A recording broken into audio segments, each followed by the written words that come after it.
My name is Brianna Thompson, and I'm 26 years old.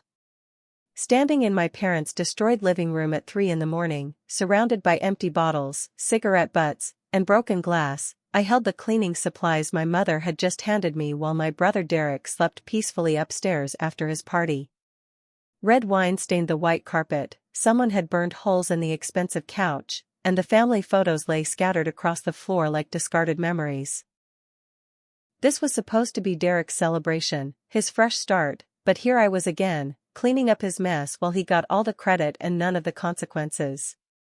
As I stood there with that trash bag in my hands, something inside me finally snapped, and for the first time in 30 years, I smiled because I knew exactly what kind of surprise I was going to leave them.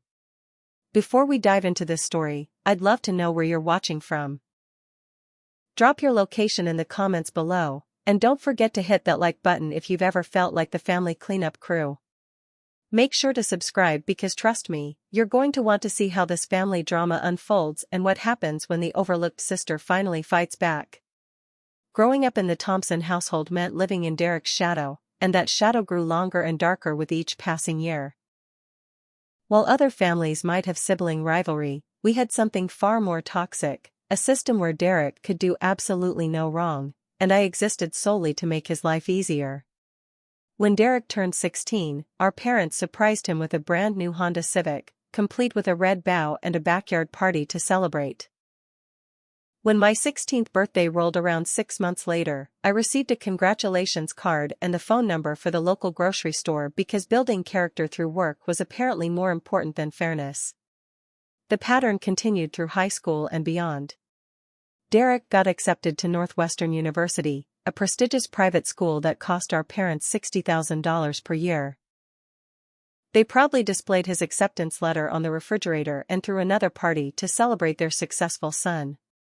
When I graduated as valedictorian and earned a full academic scholarship to the state university, the letter got buried under Derek's sports schedules, and dinner that night was takeout pizza because nobody felt like cooking. My achievements were footnotes in Derek's story, and I was too young and too desperate for approval to recognize the manipulation. College years brought more of the same systematic favoritism. Derek changed majors 4 times, extended his graduation by 2 years, and frequently called home for emergency money to cover his fraternity dues, spring break trips, and various networking opportunities that seemed to involve expensive restaurants and bars. Our parents never questioned these requests. They simply transferred money from their savings account and praised Derek for being social and building important connections. Meanwhile, I worked 20 hours per week in the campus library while maintaining a 4.0 grade average, and when I called home asking for help with textbook costs, the answer was always the same: "Brianna, you're so responsible and capable, we know you can figure it out on your own." After graduation, Derek bounced between various entry-level jobs, never lasting more than 8 months at any position. According to him, every workplace was toxic, every boss was incompetent, and every failure was someone else's fault. Our parents nodded sympathetically and offered both financial support and emotional validation. "Derek just hasn't found his passion yet," Mother would say, writing another check for his rent. "He's too creative and intelligent for these ordinary jobs." When I graduated summa cum laude and immediately landed a position at a respected marketing firm, the family dinner conversation focused entirely on Derek's latest business idea, a food truck that would revolutionize lunch service by offering gourmet comfort food with a modern twist. The food truck venture lasted exactly 3 months before Derek claimed that customers didn't understand his vision and that the location was all wrong for his target demographic. Our parents lost the $15,000 they had invested without a single complaint, immediately pivoting to support Derek's next brilliant plan, an online clothing boutique that would disrupt the fashion industry through sustainable and affordable luxury. I watched this pattern repeat itself for years, each failed venture costing our parents more money while Derek's confidence in his own brilliance remained unshaken.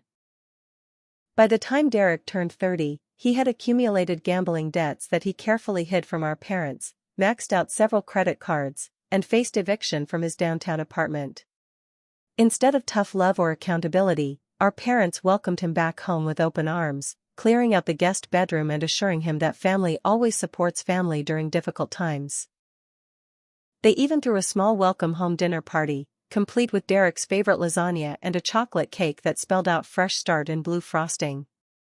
I was living in a cramped studio apartment across town, working my primary job at the marketing firm during the day and serving tables at an upscale restaurant 3 nights per week to pay off my student loans.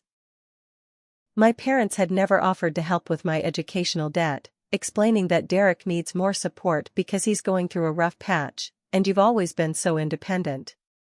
When I mentioned that I had been working 80-hour weeks for 2 years straight, Mother's response was typical: "We're so proud of how self-sufficient you've become, Brianna. Derek could learn a lot from your work ethic." The announcement of Derek's comeback party arrived via a group text message that included extended family friends, and several people I didn't even recognize. "Join us in celebrating Derek Thompson's new beginning," the message read.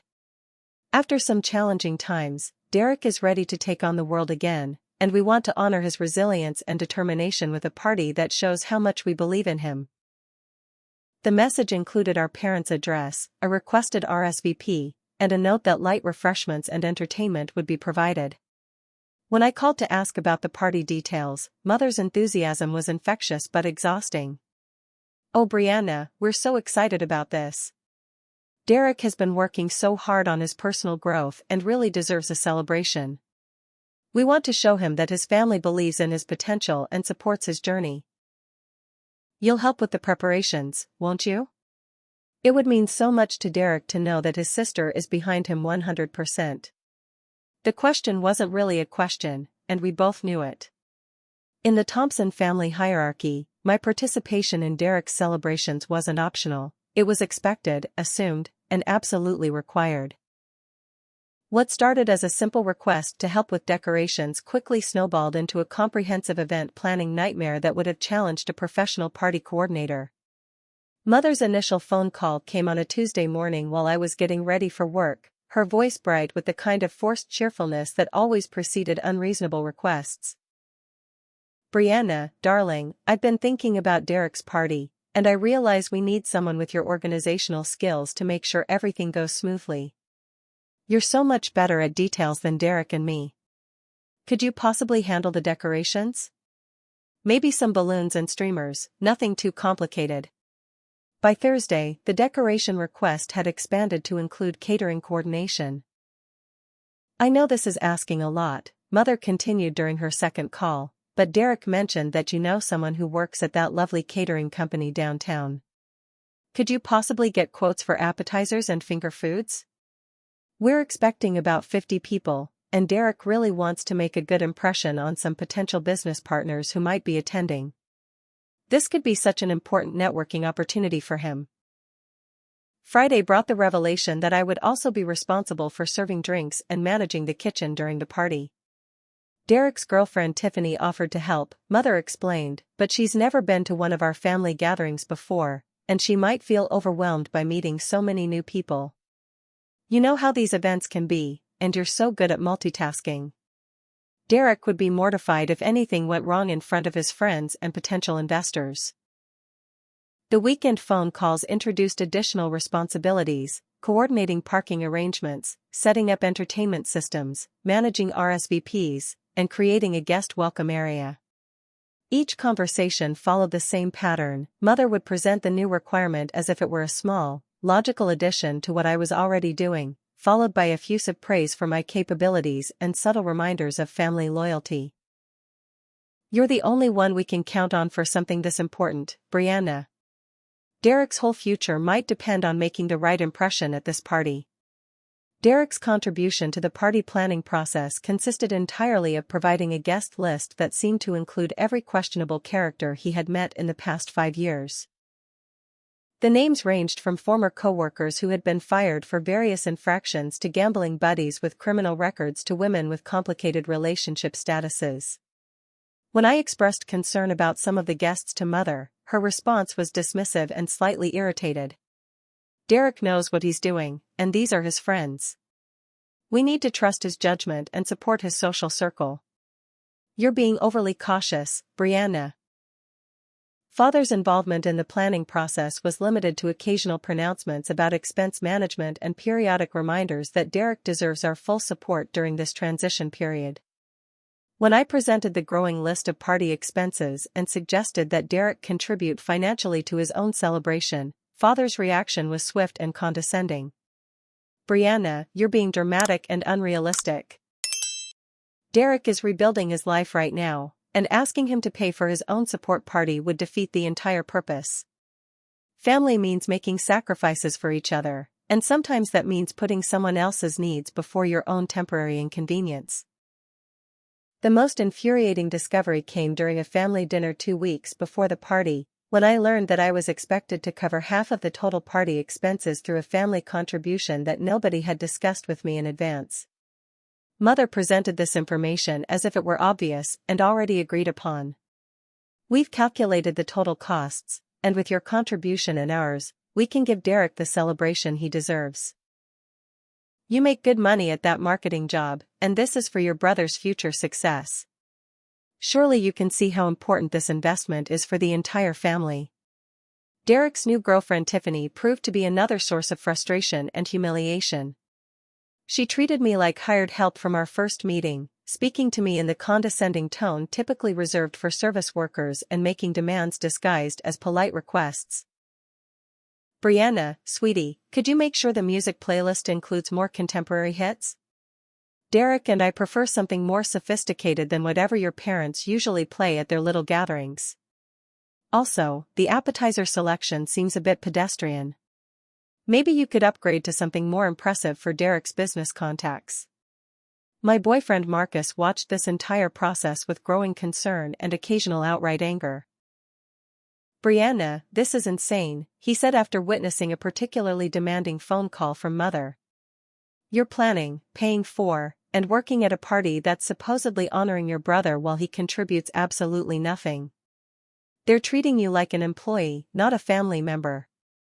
Why are you letting them do this to you again?" His frustration was justified, but I found myself defending my family's behavior out of habit and ingrained loyalty, even as part of me recognized the truth in his words.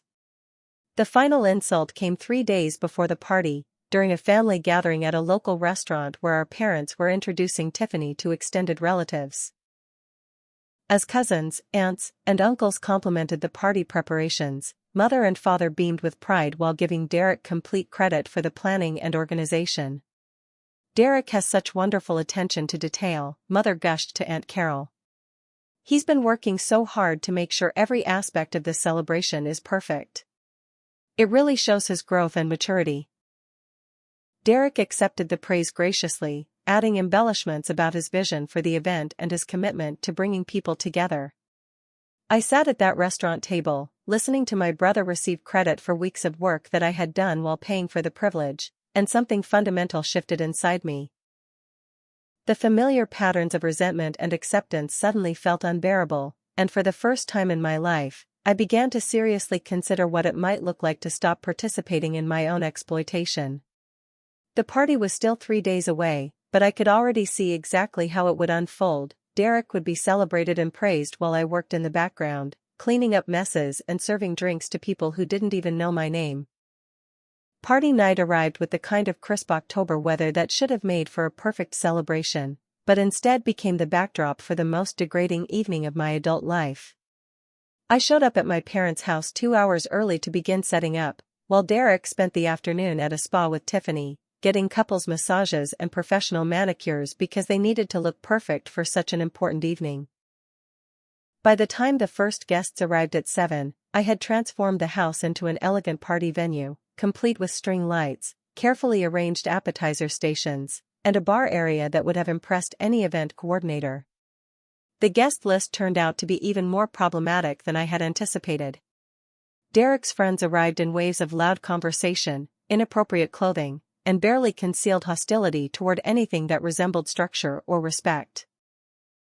Within the first hour, someone had spilled red wine across Mother's imported white carpet, another guest had used the antique coffee table as a footrest while wearing muddy boots, and a group of Derek's former coworkers had taken over the living room stereo system to play music that included explicit lyrics and pounding bass lines that rattled the windows.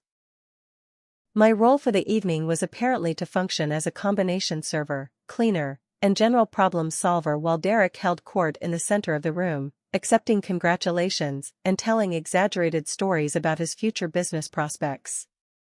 Every few minutes, someone would approach me with demands disguised as requests. Could you get me another beer? This bathroom needs more toilet paper. Someone spilled something in the kitchen. I moved through the party like an invisible worker, carrying trays, wiping surfaces, and managing crises while my brother played the role of celebrated guest of honor. The most humiliating incident occurred around 9 o'clock, when one of Derek's gambling buddies accidentally knocked over Mother's antique crystal vase, sending it crashing to the hardwood floor in dozens of glittering pieces.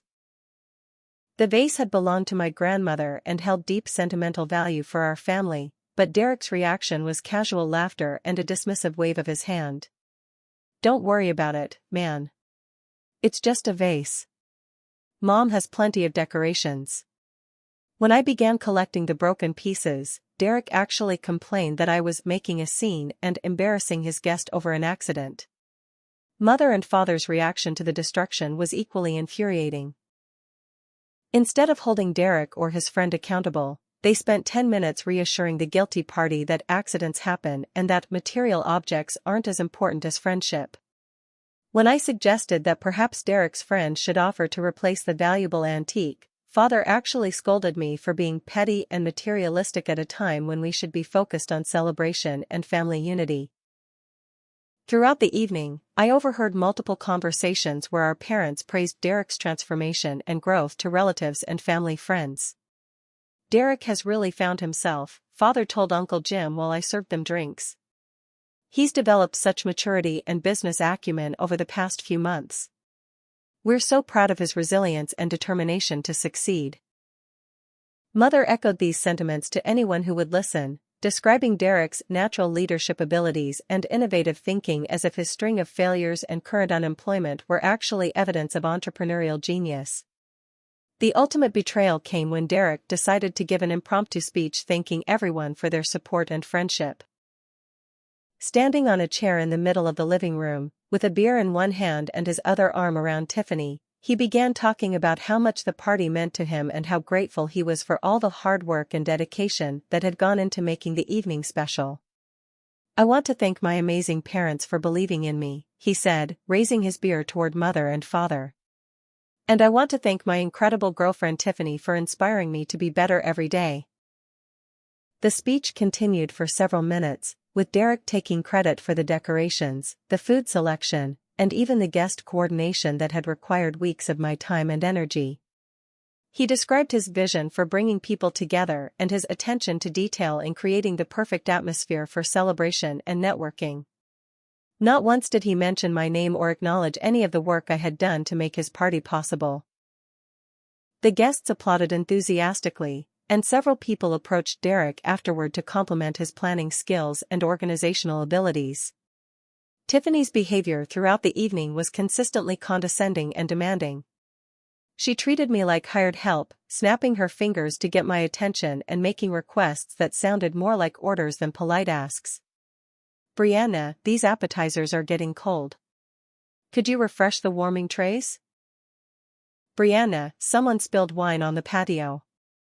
You should clean that up before it stains." "Brianna, Derek needs another beer, and make sure it's the imported kind, not that domestic stuff." When I finally reached my limit and politely suggested that she could get Derek's beer herself since I was busy managing other party tasks, her reaction was swift and loud enough for nearby guests to hear. "Excuse me?" Tiffany said, her voice dripping with fake sweetness and real venom. "I think there might be some confusion about roles here. Derek and I are the guests of honor at this party, and you're supposed to be helping make sure everything runs smoothly. I'm not sure why you're getting attitude about doing what you volunteered to do." Her words carried clearly across the room, and several guests turned to watch the confrontation with obvious interest and amusement. The most crushing moment came when my parents witnessed this exchange and chose to side with Tiffany rather than defend their own daughter. Mother hurried over with an apologetic expression and gentle scolding tone. "Brianna, sweetheart, Tiffany is absolutely right. You did offer to help with serving tonight, and getting defensive about reasonable requests isn't professional or appropriate. Derek's celebration is important to all of us, and we need to work together to make sure his guests feel welcome and comfortable. Father joined the conversation with his own version of diplomatic criticism. Brianna, I think you might be feeling overwhelmed by all the party responsibilities. Maybe you should take a few minutes to collect yourself and remember that tonight is about supporting Derek and showing his friends what kind of family he comes from.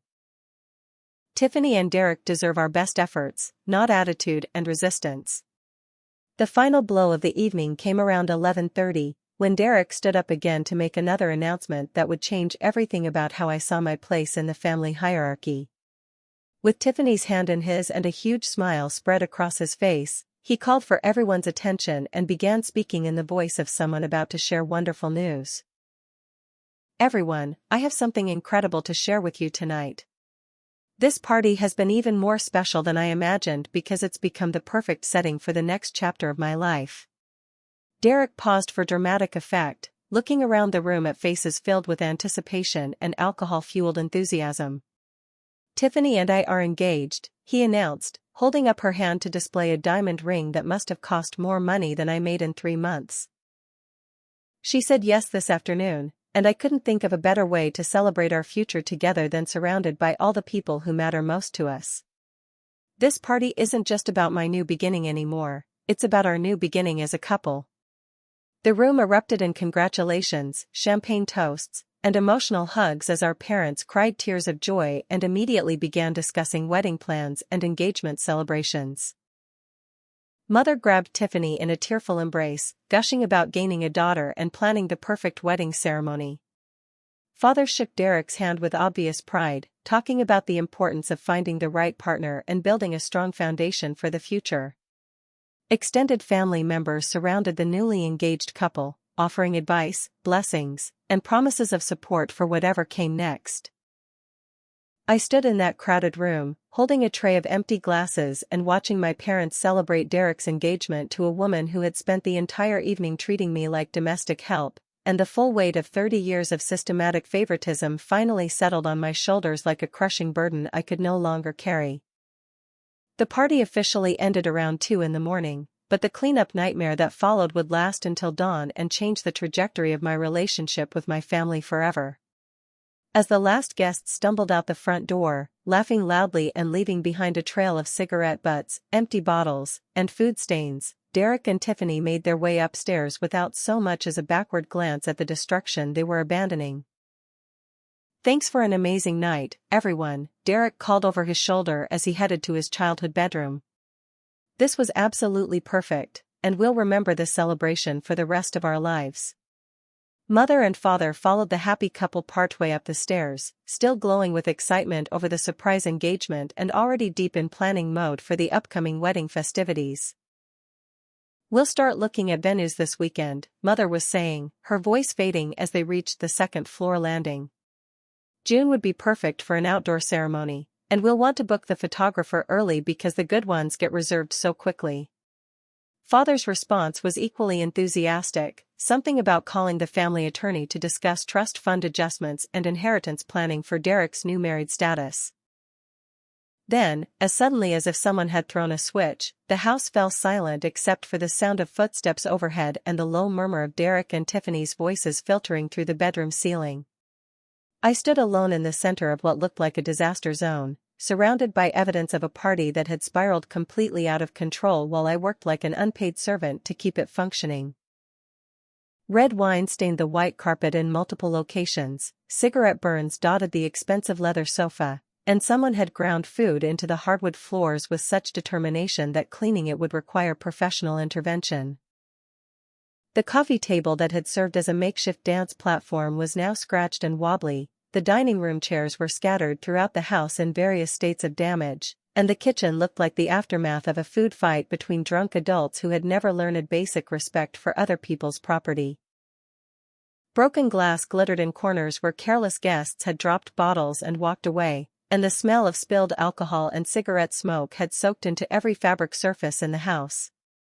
As I surveyed the damage with growing despair and rage, Mother appeared at the top of the staircase wearing her robe and carrying a bucket, mop, and armload of cleaning supplies.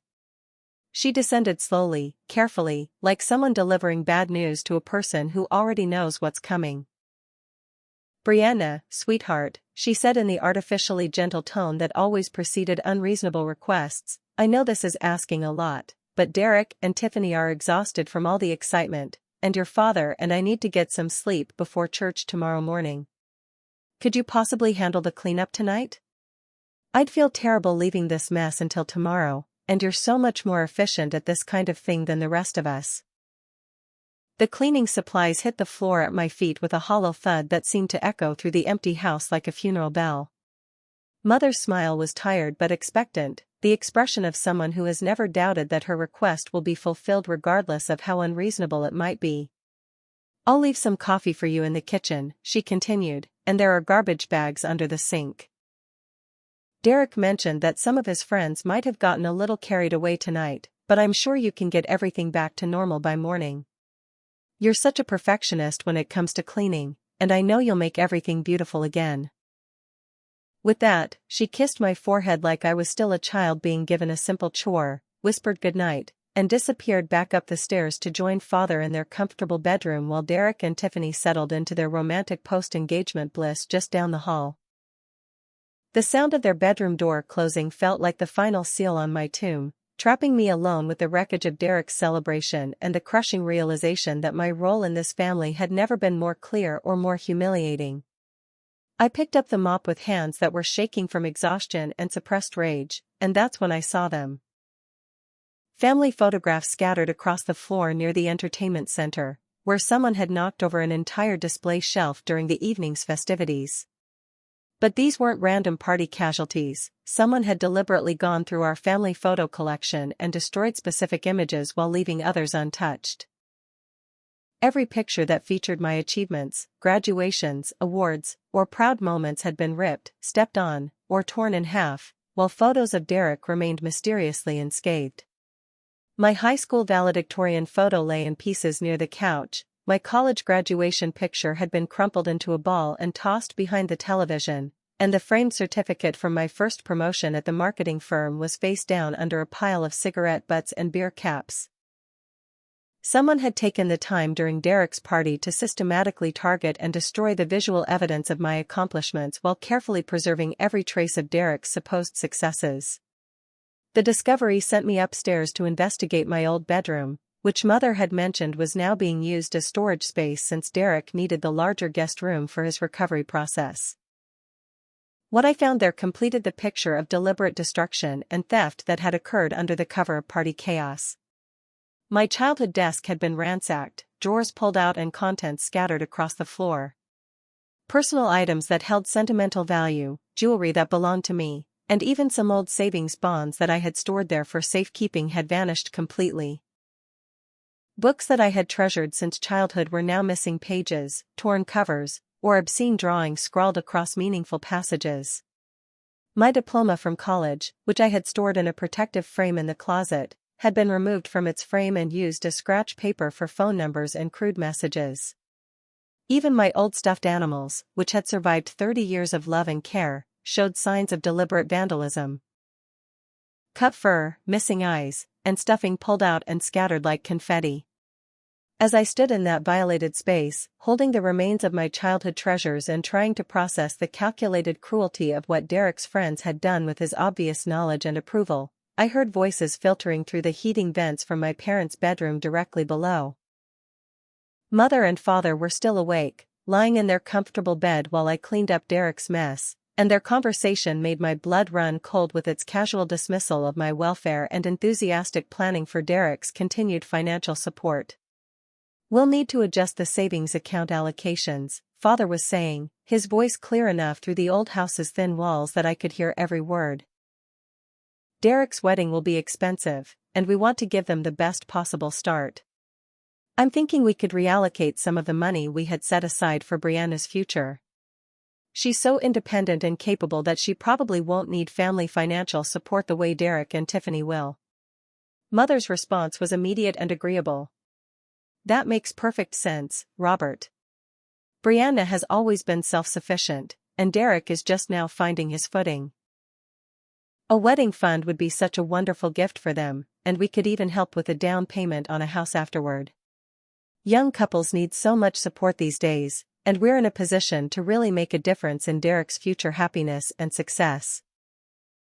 The conversation continued for another 20 minutes, covering topics that included reducing any potential inheritance I might receive, redirecting the family emergency fund toward Derek's business ventures, and even the possibility of asking me to contribute monthly payments toward Derek's wedding expenses since I had such a good job and no major financial responsibilities like marriage or children to worry about.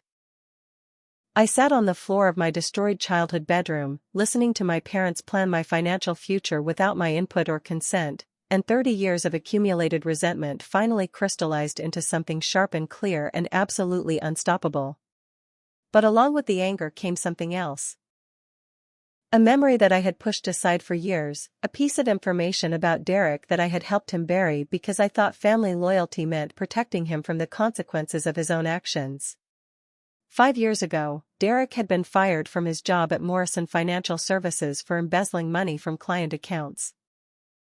The theft had been discovered during a routine audit, and Derek had narrowly avoided criminal prosecution only because the company decided that the negative publicity would hurt their reputation more than pursuing justice would help their recovery. Derek had begged me to help him cover up the scandal, asking me to provide a false alibi and to lie to our parents about the real reason for his sudden unemployment. Like the good, loyal sister I had always been, I helped Derek construct an elaborate fiction about creative differences with management and personality conflicts with jealous coworkers who resented his innovative ideas. I even loaned him money to cover his expenses while he searched for a position that would appreciate his talents. Our parents bought the story completely, praising Derek for standing up for his principles and refusing to compromise his integrity for people who obviously didn't understand his value. Now, sitting in my vandalized childhood bedroom while Derek slept peacefully in the room next door with his fraudulent fiancée, I realized that protecting Derek from consequences had only enabled him to become a more dangerous and destructive person. And if I was finally ready to stop protecting him, I probably had enough evidence to destroy his charmed existence completely and permanently. The decision crystallized with startling clarity. It was time to level the playing field in the Thompson family, and Derek's engagement party in 2 weeks would provide the perfect stage for the reckoning he had been avoiding for 30 years. The next morning brought a clarity and determination that I had never experienced before in my life. While Derek and Tiffany slept late, recovering from their celebration and planning their future with my parents' money, I began the systematic process of gathering evidence that would expose 30 years of lies, manipulation, and criminal behavior. The embezzlement scandal from 5 years ago was just the beginning. If Derek had been stealing from his employer then, he was almost certainly engaged in similar activities now, and this time I wouldn't be helping him cover his tracks. Derek's current situation provided multiple opportunities for investigation. Living in my parents' house meant that his personal belongings, documents, and electronic devices were accessible when the house was empty during weekday business hours. Mother and father both worked regular schedules. Derek remained unemployed despite claiming to be exploring entrepreneurial opportunities, and Tiffany had mysteriously vague employment that seemed to involve a lot of personal phone calls and very little actual work. My first breakthrough came from Derek's laptop, which he had left carelessly unlocked on the kitchen counter while he showered Tuesday morning.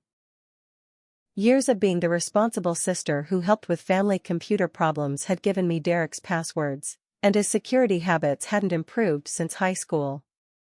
A quick scan of his browser history revealed gambling websites, cryptocurrency investment schemes, and several money transfer applications that showed transactions far exceeding what an unemployed person should be able to afford. The gambling debts were worse than I had imagined. Derek owed money to at least 3 different online casinos, 2 local bookmakers, and several individuals whose names appeared repeatedly in threatening text messages demanding immediate payment. The total amount exceeded $40,000, and the threats were escalating from financial penalties to implications of physical consequences if payment wasn't received soon. But gambling was only part of Derek's current criminal activity. Deeper investigation revealed email correspondence between Derek and father's business partner, Roger Hendricks, regarding a consulting arrangement that gave Derek access to company financial records and client accounts. The emails made it clear that Derek was positioning himself to steal from Hendricks' construction company, using his relationship with our father to gain access and trust that he planned to exploit for significant financial gain. The most damaging discovery came in the form of text message conversations between Derek and his gambling contacts, where he bragged about his plans to steal enough money to cover his debts and fund his wedding simultaneously. "My dad's business partner is old and stupid," Derek had written to someone named Tony just 3 days before the party. "He trusts me because of family connections, and I already have access to accounts with enough money to solve all my problems." Rich guys never notice small amounts missing until it's too late to trace where it went.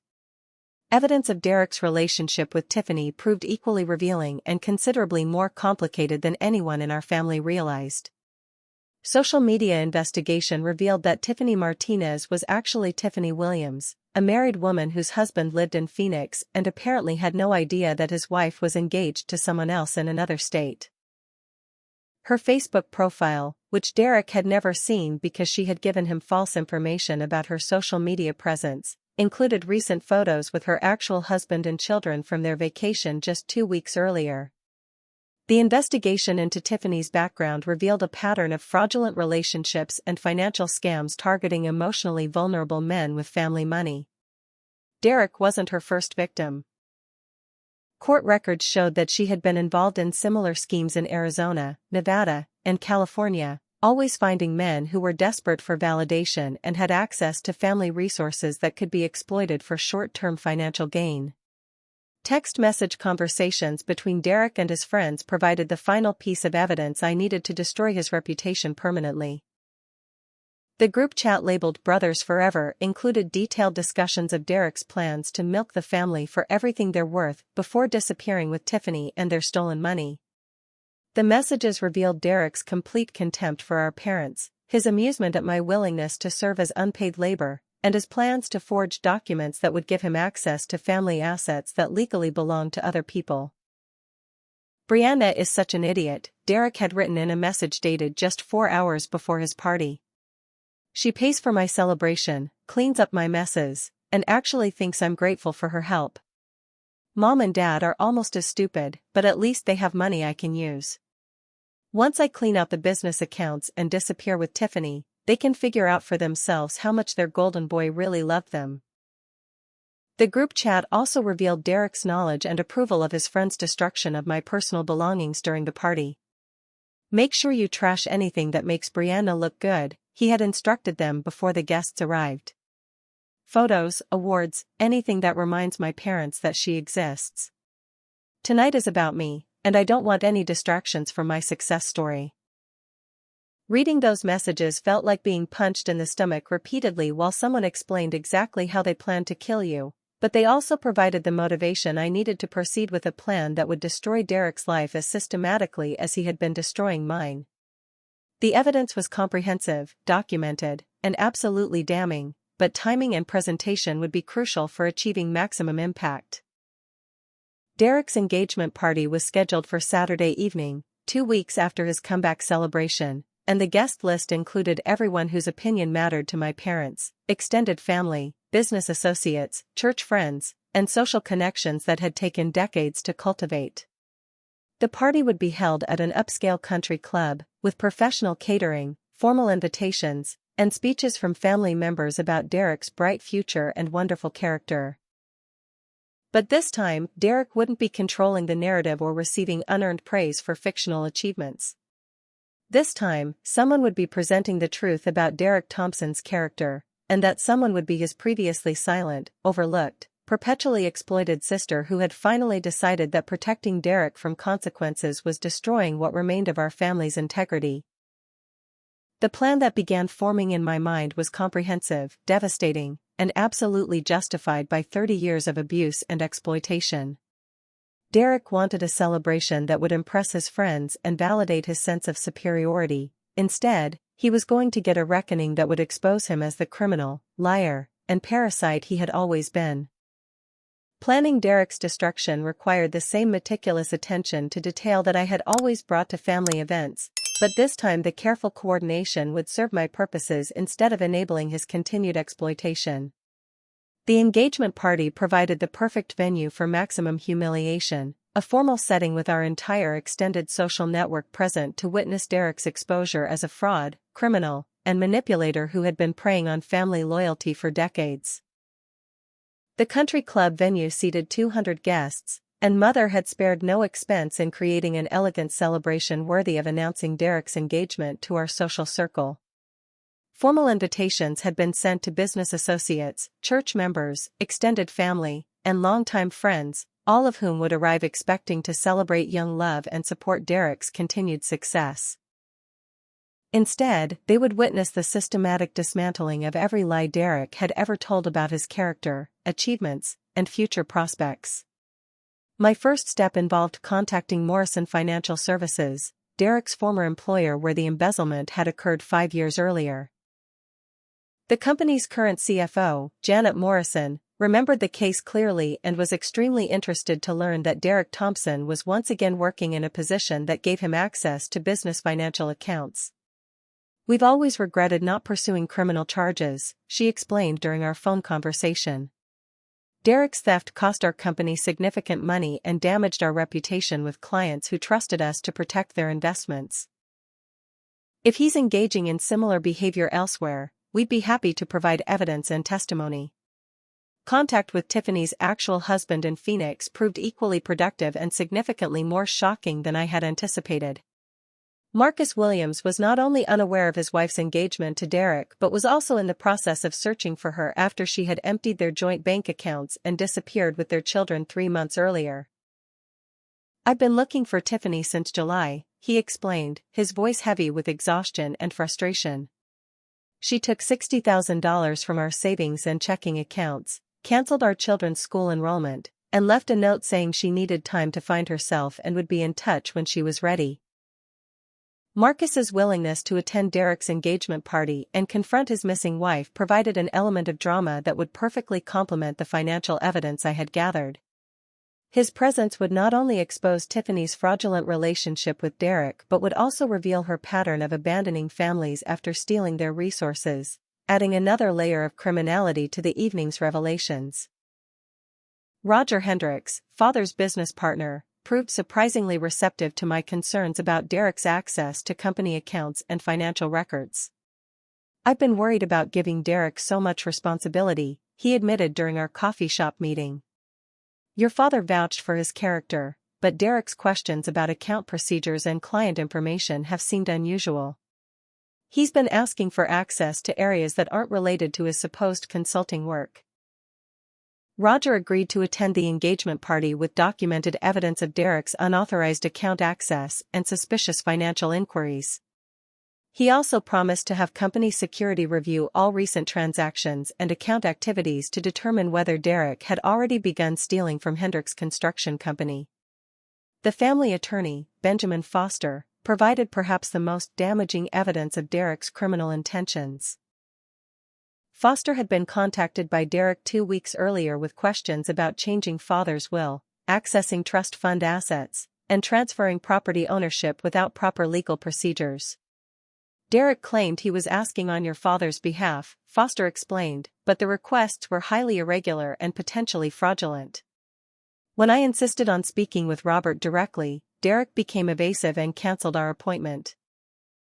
Foster's documentation of Derek's attempt to illegally access family assets provided clear evidence of intent to commit fraud, and his presence at the engagement party would lend professional credibility to the other criminal evidence being presented. Foster also agreed to bring legal documents showing Derek's history of forged signatures, unauthorized credit applications, and identity theft targeting family members. The police involvement required more delicate coordination, but Detective Sarah Chen from the Financial Crimes Division was extremely interested in Derek's pattern of theft and fraud. "Cases like this often involve multiple victims and extended criminal activity," she explained. "If Derek Thompson has been stealing from employers and family members while engaging in identity fraud, we'd like to investigate before he disappears with additional stolen funds." Detective Chen agreed to have officers present at the engagement party, positioned discreetly until the evidence presentation was complete and Derek's criminal behavior had been exposed to all the guests. "We'll need to arrest him on the premises," she explained, "but we can coordinate with you to minimize disruption to innocent family members while ensuring that Derek doesn't have opportunity to flee or destroy evidence." Creating the presentation itself required skills I had developed through years of professional marketing work, but the content would be unlike anything I had ever produced before. Using Derek's own text messages, financial records, employment history, and legal documents, I constructed a comprehensive multimedia presentation that would systematically destroy every lie he had ever told about his character and achievements. The presentation included audio recordings of Derek bragging about his plans to steal from father's business, screenshots of his gambling debts and threatening messages from creditors, photographs of his text conversations showing contempt for family members, and documented evidence of his relationship with a married woman who had abandoned her own children to perpetrate fraud in multiple states. Coordination with the country club's audio-visual team ensured that the presentation would be displayed on the room's main screen during what guests would assume was a traditional engagement celebration slideshow. "We'll start with normal family photos and celebration images," I explained to the AV coordinator, "then transition into a special surprise presentation that the family has prepared. The guests won't know what's coming until it's too late to stop." The guest list for Derek's engagement party included everyone whose opinion had shaped my parents' social identity for decades, business colleagues who respected father's professional reputation, church members who admired our family's public image, and relatives who had always considered Derek the family success story.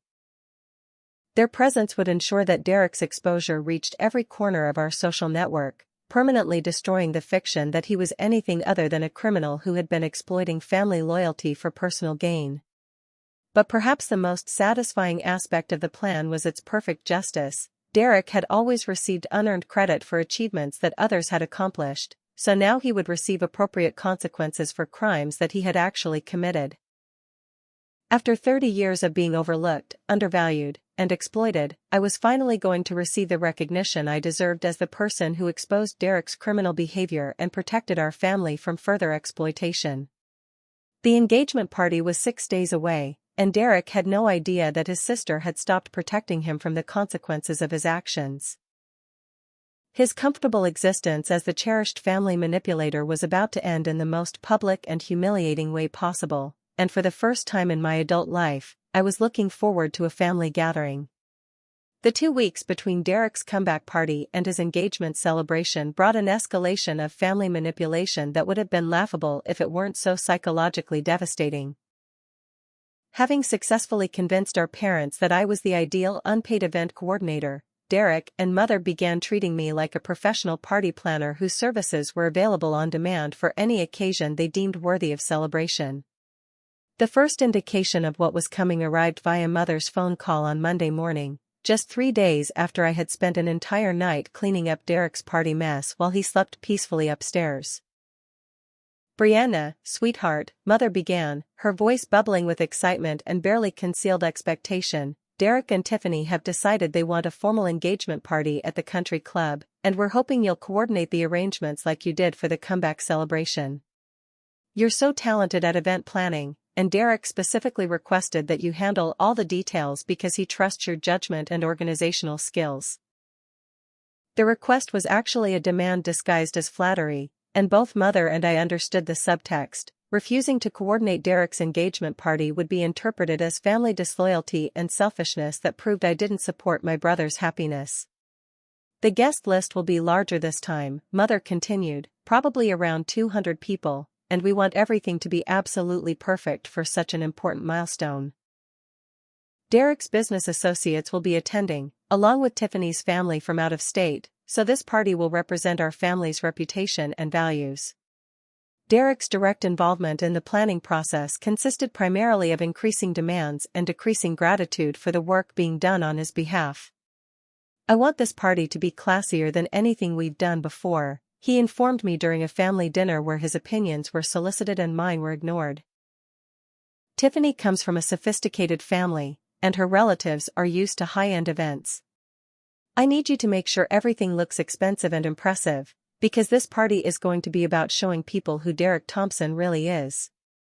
The irony of that statement was almost too perfect to believe, but Derek delivered it with complete sincerity while our parents nodded approvingly at his commitment to making a good impression on his future in-laws.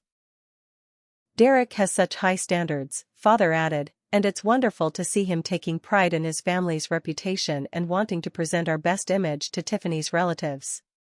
Tiffany's involvement in the planning process revealed new depths of entitlement and manipulation that made her previous behavior seem almost restrained by comparison. She arrived at family meetings with lists of requirements, complaints about vendor selections, and demands for upgrades that would triple the party budget while adding nothing meaningful to the guest experience. Derek's family needs to understand that I'm accustomed to a certain level of elegance, she explained to Mother during a venue selection meeting. My previous engagements were always celebrated at 5-star locations with premium catering and professional entertainment. The casual mention of previous engagements should have raised immediate red flags for anyone paying attention, but Mother was so dazzled by Tiffany's supposed sophistication that she interpreted multiple broken engagements as evidence of high standards rather than warning signs of fraudulent behavior. Tiffany knows what she wants, Mother told me later, and Derek is lucky to be with someone who can help him elevate his lifestyle and social connections. The most outrageous demand came when Derek and Tiffany announced that I should give up my apartment and move back into my childhood bedroom to save money that could be contributed to their wedding fund. Brianna spends so much money on rent every month, Derek explained to our parents, presenting the idea as if it were a logical financial decision that any responsible adult would make. She could save thousands of dollars by moving back home, and that money could help Tiffany and me get started on the right foot as a married couple. Father embraced this suggestion enthusiastically, seeing it as an opportunity to demonstrate family unity and financial responsibility. Derek makes an excellent point, he said, turning to me with the expectation of immediate agreement. You're paying $800 per month for that tiny apartment when you could be living here for free and contributing to your brother's future instead of wasting money on unnecessary independence. Mother's support for the apartment plan came with emotional manipulation designed to make refusal seem selfish and harmful to family relationships. It would be so wonderful to have you back home, Brianna, she said, her voice heavy with implied guilt and disappointment. Derek and Tiffany need family support right now, and living here would let you be more involved in wedding planning while helping them save money for their future together. Surely you can see how much your contribution would mean to your brother's happiness. The suggestion that I abandon my independence to subsidize Derek's fraudulent engagement represented such a complete violation of reasonable boundaries that even my years of conditioning couldn't make it seem acceptable. I'm not giving up my apartment to pay for Derek's wedding, I told them, my voice sharper than anyone in the family was accustomed to hearing from me. I work 80 hours per week to afford my own place, and I'm not moving backwards to enable Derek's lifestyle choices. Derek's reaction to my refusal was immediate and vicious, revealing the contempt that had always lurked beneath his public persona of brotherly affection. Wow, Brianna, I had no idea you were so selfish, he said, his voice loud enough to ensure that Tiffany and our parents heard every word.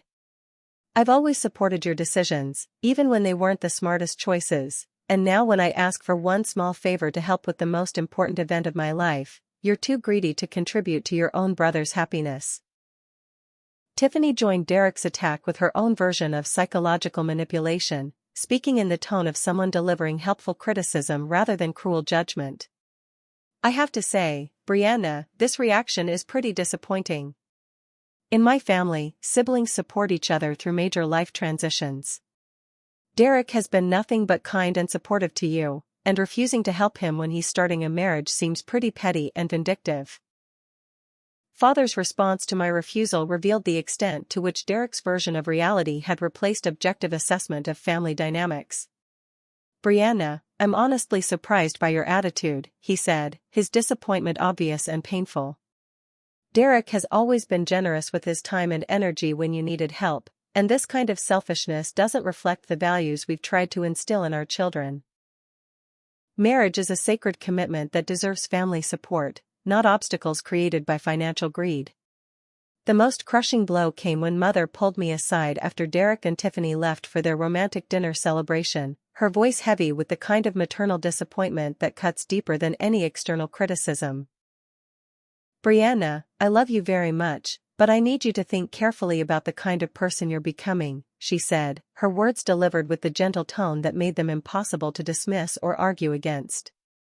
"Derek is going through one of the most important transitions of his life, and instead of celebrating his happiness, you're creating drama and conflict over money. That's not the daughter I raised, and it's not the sister Derek deserves." The conversation continued for 20 minutes, with Mother systematically dismantling my objections while presenting Derek's demands as reasonable requests that any loving family member would gladly fulfill. According to her version of reality, Derek had always been supportive of my goals and dreams. I was being irrationally stubborn about minor financial contributions, and my refusal to cooperate was causing unnecessary stress during what should be a joyful time for everyone. "Derek specifically asked me to talk with you because he doesn't want family conflict to overshadow his engagement celebration," Mother explained, making it clear that my cooperation was essential for maintaining family harmony. "He's trying to be understanding about your financial concerns, but Tiffany's family is going to be watching how we handle this situation, and we need to present a united front of love and support." By the time Mother finished her guilt-laden lecture, I understood that refusing to coordinate Derek's engagement party or contribute to his wedding fund would result in complete social isolation within our family structure. Derek had successfully positioned himself as the victim of my selfishness, and any continued resistance would only confirm their narrative that I was the problem disrupting an otherwise happy family celebration. But what Mother and Derek didn't realize was that their escalating demands and manipulative tactics were providing additional motivation for the revenge plan that would destroy Derek's charmed existence in just 5 more days. Every guilt trip, every demand, and every instance of emotional manipulation was being carefully documented and would be included in the comprehensive presentation that would expose 30 years of family dysfunction to our entire social network. Derek wanted a celebration that would impress Tiffany's family and validate his image as a successful, beloved son. Instead, he was going to get a reckoning that would reveal him as a criminal, liar, and parasite who had been exploiting family loyalty while showing nothing but contempt for the people who had sacrificed to support his fraudulent lifestyle. The engagement party arrived with perfect October weather and an atmosphere of elegant celebration that would have impressed even the most sophisticated guests. The country club's main ballroom had been transformed into a romantic showcase of white flowers, crystal decorations, and soft lighting that created exactly the kind of upscale ambience that Derek and Tiffany had demanded. 200 guests filled the space in formal attire, sipping champagne and offering congratulations to what appeared to be a perfect couple celebrating their bright future together. Derek moved through the crowd like a politician at a campaign event, shaking hands with father's business associates, charming mother's church friends, and accepting praise for his maturity and excellent choice in a life partner. Tiffany played her role flawlessly, displaying her engagement ring and sharing fabricated stories about their romantic relationship while skillfully avoiding specific questions about her background or family history. Our parents glowed with pride as they introduced Derek and Tiffany to guests who had known our family for decades. "Derek has really found himself," Father told his golf partner while I served drinks nearby. "He's developed such strong business instincts and relationship skills. Tiffany is exactly the kind of woman who will help him reach his full potential." Mother echoed these sentiments to anyone who would listen, describing Derek's transformation from struggling young man to confident entrepreneur ready to take on the world with his sophisticated fiancée. The formal program began at 8:30 with Father's welcome speech, followed by toasts from extended family members who praised Derek's character and expressed excitement about welcoming Tiffany into the Thompson family. Derek's best man from college shared amusing stories about Derek's romantic history, carefully edited to present him as a loyal friend and natural leader who had always been destined for great success in both business and personal relationships. When Derek took the microphone for his own speech, the room fell silent with respectful attention as he began speaking about gratitude, family support, and his plans for building a wonderful life with Tiffany. "Tonight represents everything I've worked toward," he said, his voice carrying clearly through the ballroom's sound system. Having all of you here to celebrate with Tiffany and me means more than I can possibly express. This engagement isn't just about our love for each other. It's about the foundation of family values and community support that has made our relationship possible." The speech continued for several minutes, with Derek taking credit for the party planning, thanking guests for their ongoing friendship and support, and painting himself as a man who had overcome challenges through determination and integrity. "Tiffany and I are building something special together," he concluded, "and we're grateful to have family and friends who believe in our vision for the future. Tonight is about celebration, but it's also about the beginning of the next chapter in a story that we're excited to write together." As Derek finished speaking and the guests applauded enthusiastically, I made my way to the audio-visual control station where the country club's technician was prepared to begin the slideshow presentation that guests expected to see. "This is it," I told him quietly. "Start with the family photos as planned, then switch to the special presentation when I give you the signal."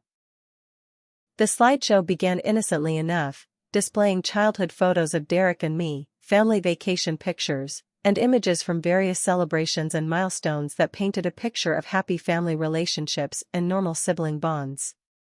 Guests watched with interest and occasional laughter as the photos chronicled Derek's journey from cute child to handsome young man ready to start his own family.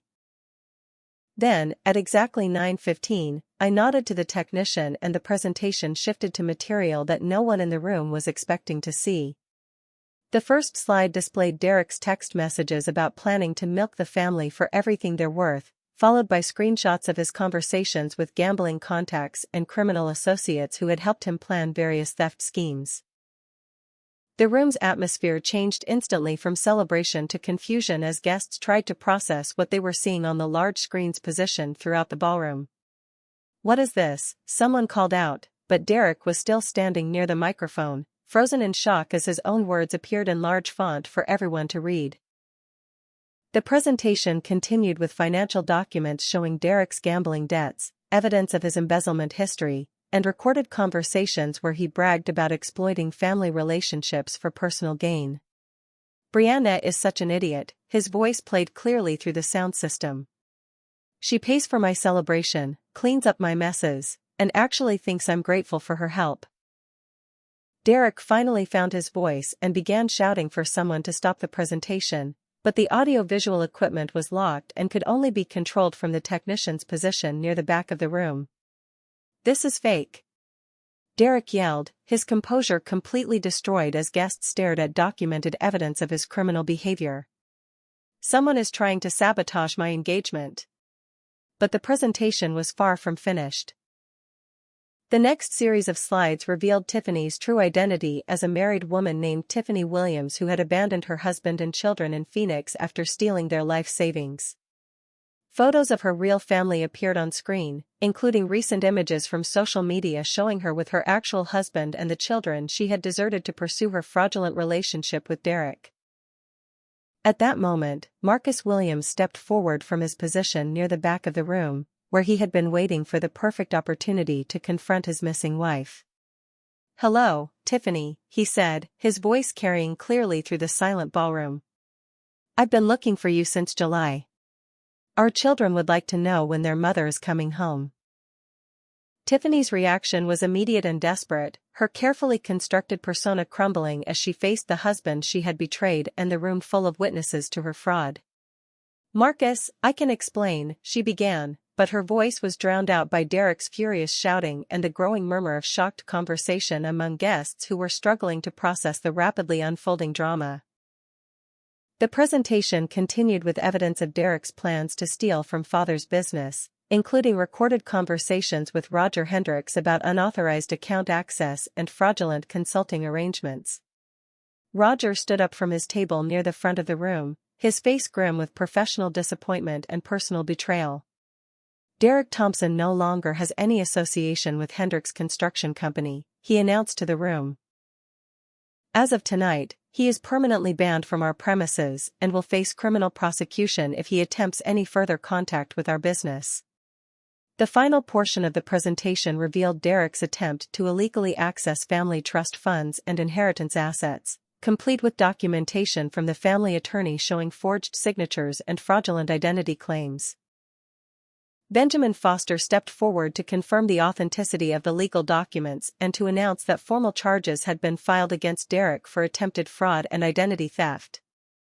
As the presentation concluded with a comprehensive summary of Derek's criminal activities and fraudulent behavior, Detective Sarah Chen and two uniformed officers entered the ballroom through the main entrance. The room fell completely silent as the police made their way through the crowd of guests toward Derek, who was still standing near the front of the room in a state of complete shock and mounting panic.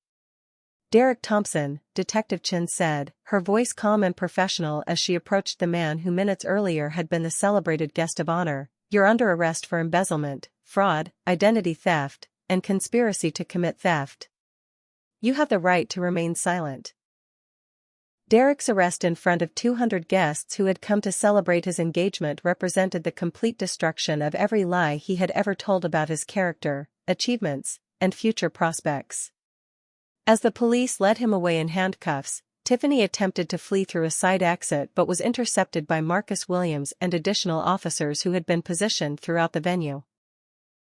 The ballroom erupted in shocked conversation as guests tried to process what they had witnessed, but the overwhelming consensus was clear: Derek Thompson had been exposed as a criminal and liar who had been exploiting family relationships while showing nothing but contempt for the people who had sacrificed to support his fraudulent lifestyle.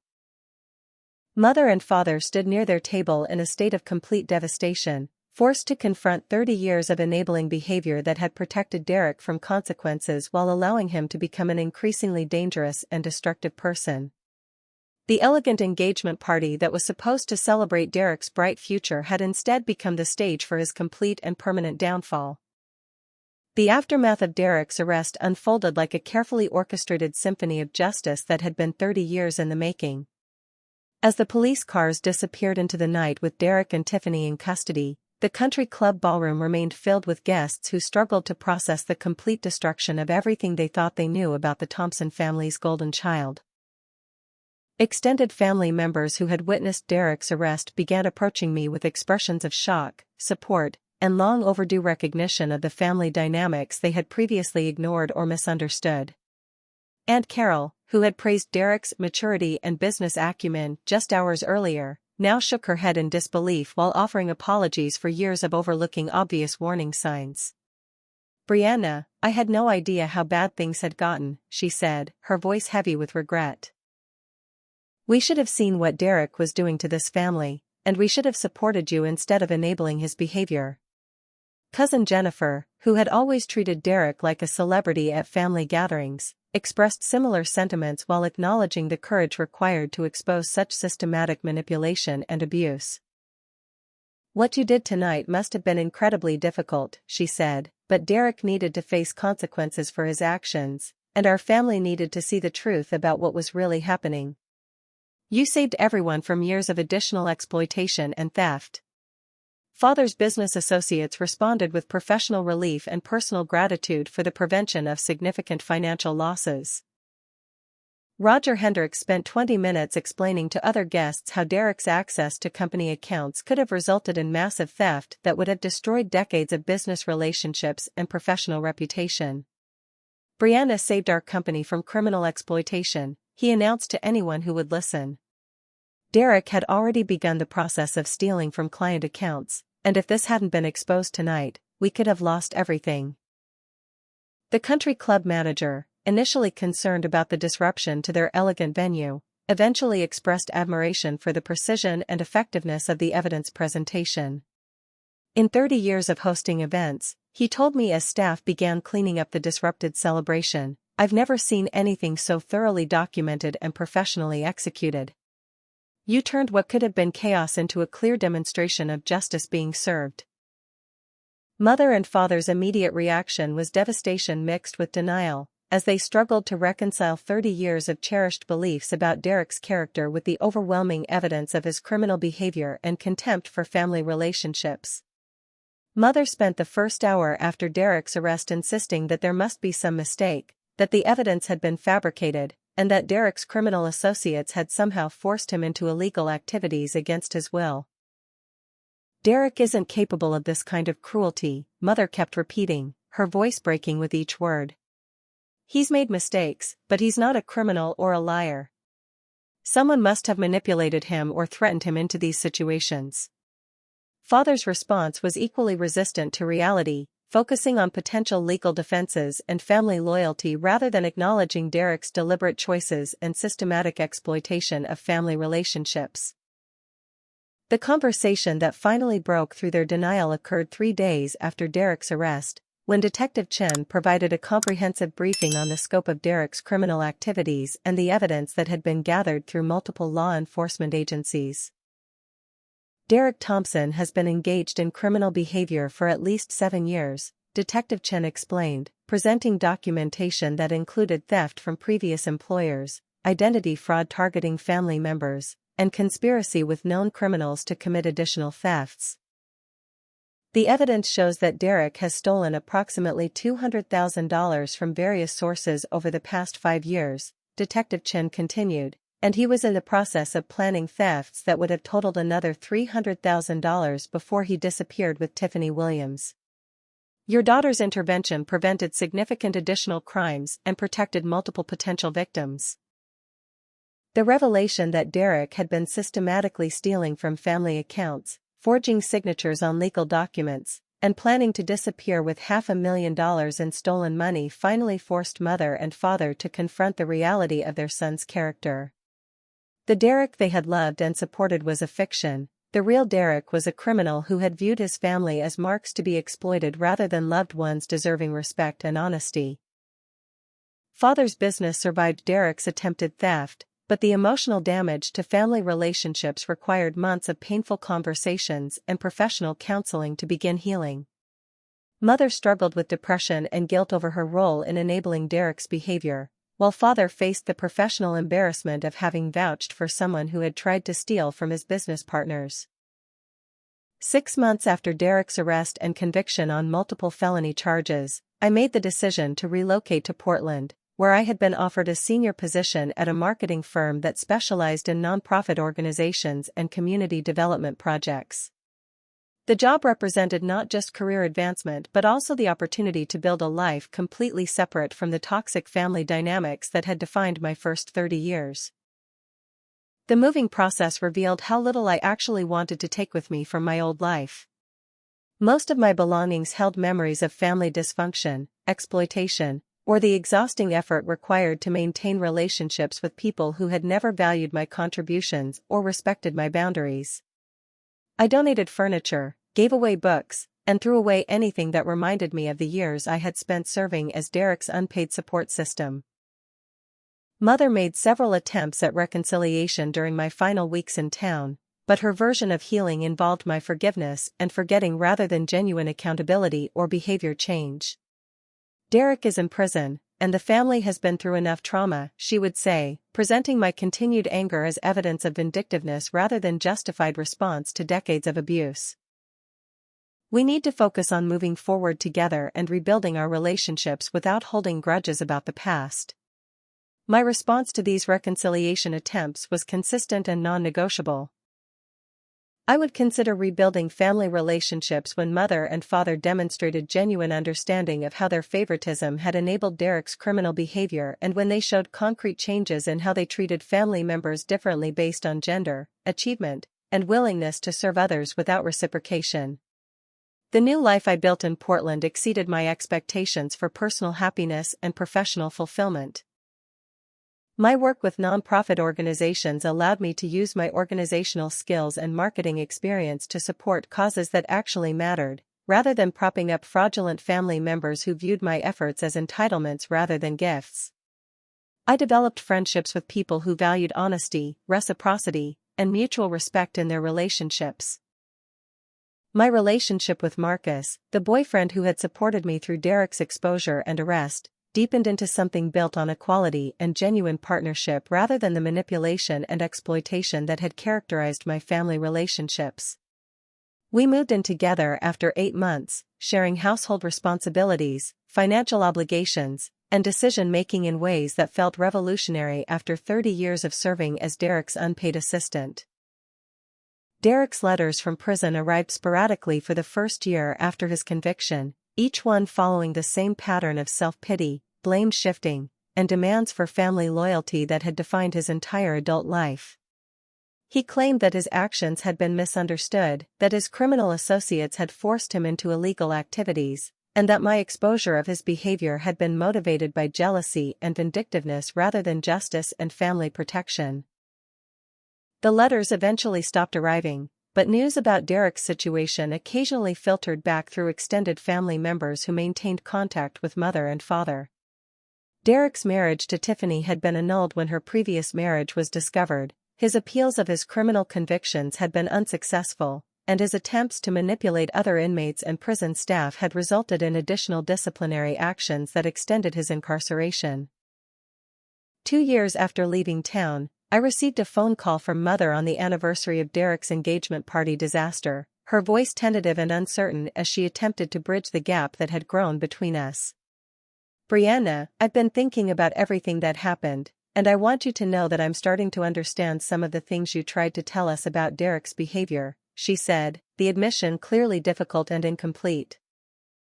The conversation continued for an hour, with mother slowly acknowledging specific instances of favoritism, exploitation, and enabling that had characterized our family dynamics for decades.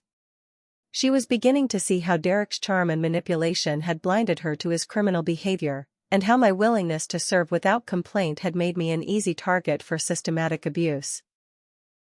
"I know I can't undo the years of treating you unfairly," mother finally said, "and I know you have every right to stay angry with us for as long as you need.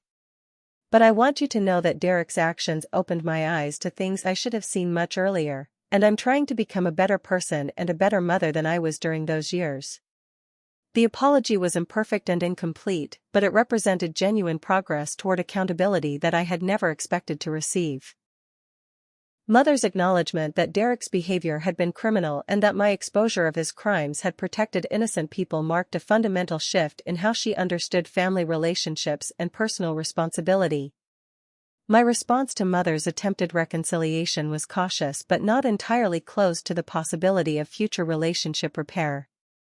"I appreciate your willingness to acknowledge what happened," I told her, "but rebuilding trust will require more than apologies. I need to see consistent changes in how you treat people and how you respond to manipulation before I can feel safe in a relationship with you again." The conversation ended with tentative plans for mother to visit Portland during the holidays, not as a family obligation but as an opportunity for her to demonstrate genuine interest in my life and respect for the boundaries I had established. The visit would be a test of whether our relationship could evolve beyond the patterns that had enabled Derek's exploitation and my systematic devaluation. 3 years after Derek's arrest, I received news that he was being released on parole after serving his minimum sentence, but would be required to remain in the state where he was incarcerated and prohibited from contacting family members without court approval. The news triggered some anxiety about potential retaliation or manipulation attempts, but I felt confident in my ability to protect myself from Derek's influence and maintain the healthy life I had built. The anniversary of Derek's engagement party had become a personal holiday for me, a day to celebrate the courage required to expose family dysfunction and the freedom that comes from refusing to participate in your own exploitation.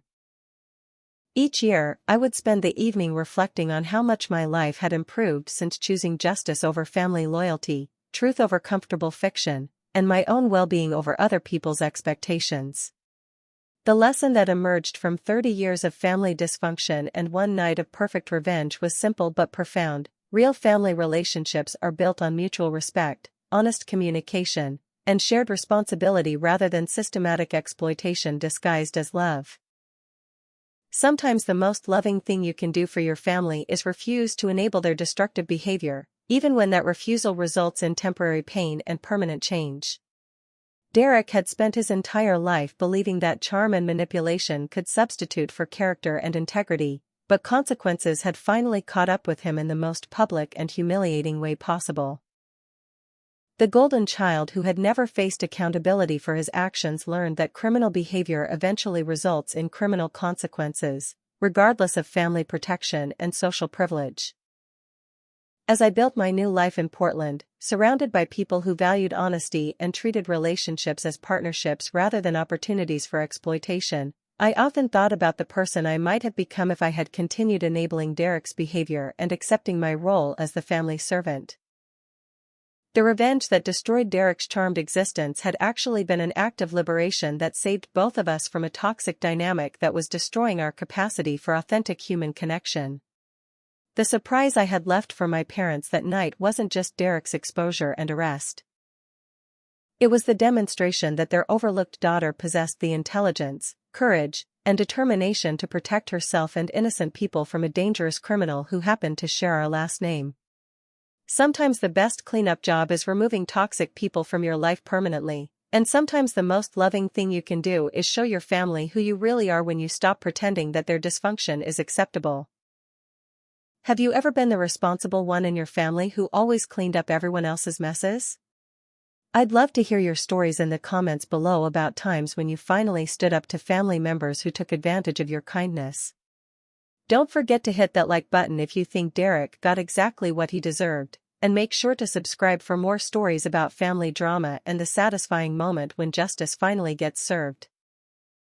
Share this video with anyone who needs to hear that it's okay to protect yourself from toxic family members, even when they're supposed to love you unconditionally. Thanks for watching, and remember that real family supports each other instead of exploiting the people who care the most. Sometimes the best surprise you can give your family is showing them exactly who you are when you stop accepting unacceptable treatment.